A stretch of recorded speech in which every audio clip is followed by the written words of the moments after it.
For week 3 of our podcast housekeeping series, we're going to talk about some sort of first impressions, the cover art, and our podcast description. Let's get into what we need to know to get started, but more importantly, what should we be looking at when we run through our podcast audit. Welcome to the More Profitable Podcast with Stacey Harris. I'm Stacey, and this is the spot to learn more about the strategies, tactics, and tools you need to build your more profitable podcast. My team and I work every day with podcasters like you to shift shows from frustrating time sucks to productive members of your sales team, because your show should be built to generate and convert leads. So let's get into it. Week 3 of our podcast housekeeping series. We're going to talk about descriptions and cover art today. Before we dig into that, I want to remind you that this is good if you're starting, but what we're talking about is our check-ins. We're talking about the need to evaluate to make sure these things are still happening. So if you're somebody who's been in a podcast for 6 months or a year or 2 years, or maybe you're somebody like me who's been podcasting for 9 years, this is still relevant and arguably more important because you have a lot more traction with your show now than you had when you started. There are new people discovering your shows all the time. I want you to make sure that that show is still representing the show. Because trust me, it's really easy to end up in a situation where it's all the way not. Been there personally and having to update it for clients. So before we dig into this, if you haven't subscribed to the podcast newsroom, make sure you do that. Podcastnewsroom.com. Each month we have a brand new episode of the news you need right now for a more profitable podcast. There's also some sort of like bonus training kind of stuff I do in there. I drop some things here and there. And so make sure you are tuned in and subscribed again at the podcastnewsroom.com to get access to that completely private and exclusive podcast. Let's dig in to our podcast descriptions and cover art, because again, I want to keep this, like every other episode in this series, under 15 minutes, because today is not about you consuming another thing that will someday go on your to-do list. It's about observing and actioning all in one chunk of time. Cool? So you're going to take some time to do this audit, work through this series, work through these episodes. You can either do it as you're listening and do like half hour a week and play with this stuff, or they're built so that you can listen to the whole series in an hour and action everything in another hour. Cool? Let's dig in. First, let's talk about cover art. Cover art is kind of a weird graphic in our overall visual brand because most of the time people see it quite small. So even if your brand elements tend towards eclectic, my instinct was to say busy, but it doesn't seem like a fair, summarization. If you tend towards more is more, if you are a maximalist, you have my heart, and that's not going to play as well on my iPhone in Apple Podcasts where I'm scrolling through.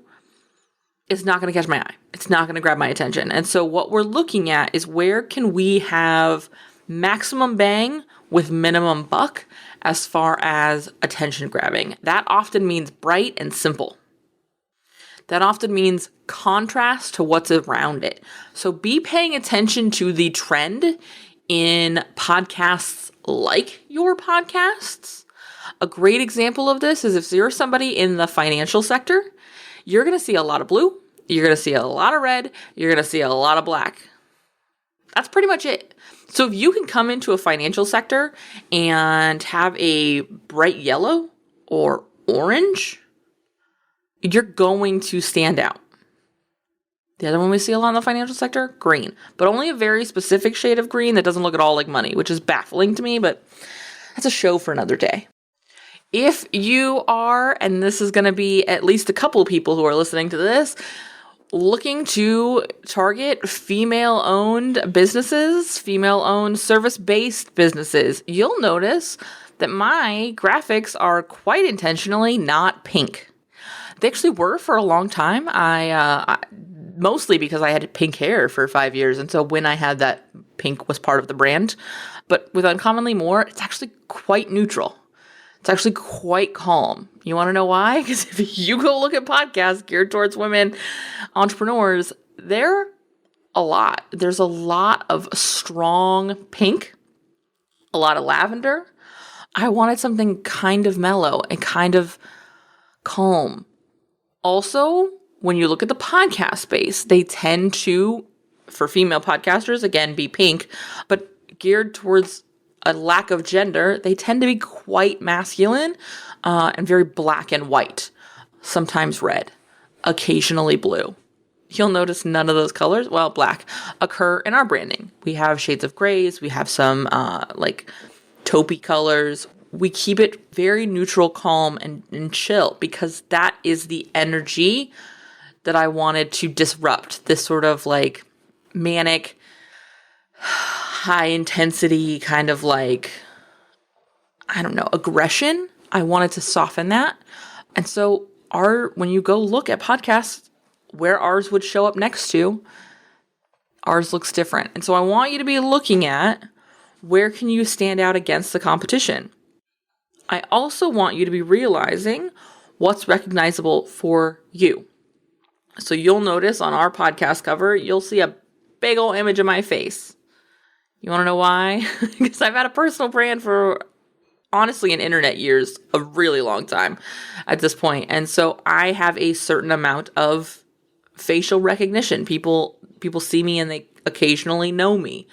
I also wanted it to feel, again, and we talked about this when we talked about our intros and our outros, I wanted it to feel like a conversation. I wanted this to feel like a note, granted a voice note, from me to you, because that's how I approach the show. And so you see my face, just like you would on your caller ID, just like you would up in the top of your message app, just like you would on your social media channel when we're DMing.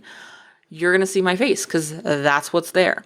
It also is a really great way for me to be really transparent about the fact that this is a service-based, expert-hosted show. This is not a sort of machinery I'm going to put you into without a face. The humanity is a core part of our brand, and so that element is there. And so you need to balance differentiating yourself from the competition with being really in line with your brand values and your brand messaging and your brand aesthetic, while keeping everything as simple as possible, which is another reason I go with a photo of me, because it's easy to keep simple when the sort of primary image is just my face and a microphone. As kind of a bonus aside, I wanted you to notice also that if you are a subscriber to the podcast newsroom and you have both podcasts sitting in your feed and maybe you see them next to each other from time to time, you'll notice that it's the same image flipped. I know. It's again that recognition. I want you to feel like you're in conversation with me all the time, because you are. I very much so think of this show as the start of a conversation. I talk here and then you talk on the other side. You DM, you email, you comment on something, whatever it is, that's your part of the conversation. That's your half of the conversation. Now, for me, that really made it obvious that I would want it to be my face and I would want it to be consistent. And I think for a lot of the people who listen to this show, you probably have a very similar approach. You know, a lot of who we work with are coaches and consultants. And so it's you in the room with your clients. It's you and your expertise coming in and talking to people, building relationships with people, helping them scratch their itch, solve their problem, right? And so I want it to be clear that I'm here right from that initial point of contact, and that's the cover art. And again, sort of reinforcing what we've talked in the last 2 episodes, that's why it's a host-read intro. That's why it's a host-read outro. Because again, this is a conversation. I don't want to introduce another voice unless I'm introducing you to someone and we have them in the structure of a guest. Let's shift gears here and let's talk about our podcast description. I'm going to say something right here at the top about it that I want you to promise before I say it that you will listen to the whole thing and not just the first half. Do you promise? Do you promise? Like really, really promise? Okay. Almost no one's going to read your description, so it doesn't matter from that perspective what you say there. This is not a place where we're trying to sell someone on the show. This is not a intro that's going to be read before you step on stage. That's not what a description is, so don't give it that weight. Here's the weight you do need to give it. The robots care deeply about your description. It is an SEO mother-loving gold mine. And so don't devalue it to the point of it not existing. Just devalue it from the perspective of someone reading it. Occasionally people will read it. It certainly needs to read like a human. Even the robots will care about that. But it needs to be keyword driven. It needs to be using the words that the people who you want listening, and I'm going to scrap that. I'm going to say it needs to be connecting with the people you want buying. And so it's not just those people listening. Yes, when you're approaching the show, the way we approach shows, when you're building the kind of show that you and I have, who we want listening should be who we want buying. But you're going to end up with people who don't buy, who still listen. And so when you're using these keywords, don't just use the keywords for the people who listen. Use the keywords for the people who are buying. Because we want more of them finding the show. That's who we want to be creating everything for. I talked about this on a TikTok recently when we were talking about content. We'll actually talk about this briefly in our next episode. When I talked about the best place to get content ideas. Because I'm seeing so many freaking TikToks about Answer the Public. Which, by the way, not a new tool. Has existed forever. And is only as good as the hands it goes into, quite frankly. Because as much as there is good, there's just utter crap in there too. Where I want you to be looking for content is in the people buying from you. And what are they asking? Answer those questions in your marketing content. And again, we're going to talk about this more next week, but the same is true when we're doing our keyword research. It's not about who we want consuming our content. It's about who do we want buying. That's where we're looking for those words. So when my clients are talking to me about dynamic ad content, I'm not talking about it with a podcast expert perspective. I'm languaging the show notes. I'm languaging the episode description in words they're using, in the way they're asking me about dynamic content. Because that's who I want to find more of. And so if that's what you're searching into Google, if that's what you're dropping into your podcast player, I want to make sure my show is showing up for you the way you're looking for it. It's then my responsibility to give you the language that's going to help you move forward towards your solution. And this is a place where we get so sticky, especially for those service providers who have niche jargon. Nobody, and I mean nobody, is finding me based on looking for some sort of like niche tech podcasting reference. And you'll notice I don't particularly use a lot of jargon in this show. I don't even use a lot of jargon when I talk to clients because it's not language you use. So why would I use it? Because it's not helpful to you. Now, there's some things we have to, we teach you along the way. Like when we did our episode on dynamic ad content, I didn't talk about dynamic mid-rolls. I didn't talk about pre-rolls and post-rolls. I, in the course of the show, defined and explained those terms so that when you saw them somewhere, you would know what they were. But that's not how we talk about it in the description. That's not how we talk about it in the show notes. That's not how we talked about it in the title. That's not how we talked about it anywhere where it would be part of your discoverability of the episode. And so be really conscientious about that in your descriptions. How do they define themselves? Not how do you define them, but how do they define themselves? What are the terms they're using to explain their problem and the solution they're after? That's what your description needs to be about. And again, this needs to be updated at least annually. This needs to be connected with what you're talking about now and who you serve now. This is probably, of all of the things we talked about in the course of this series, and even above what we're going to talk about as we wrap up the series next week, we talk more specifically about content. This is the thing that gets missed the most often. This is the low-hanging fruit that can help your show grow with the right audience. So make sure you're checking in on this annually. Make sure you're going in and you're playing with these pieces and you're getting the things you need together, because it's absolutely important that it be speaking to and using the language that the ideal clients you're after now are using, the problems they have now, and the solutions you provide now. I've absolutely been guilty of forgetting this. So if you're somebody who launched your show 3 years ago and hasn't touched their description, not just you, babe. I've been there too. In fact, it's one of the things we're doing this month as we do our own version of this audit, is we're going through and we're making sure, where are we tweaking our cover art? Where are we doing things with our intros and outros? Where does our description need to be loved up? Okie dokie.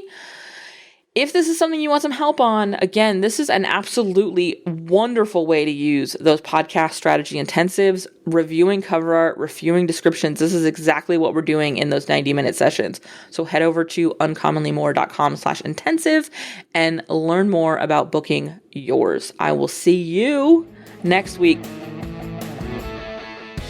Thanks so much for listening to the show. Remember that content consumption does not make changes.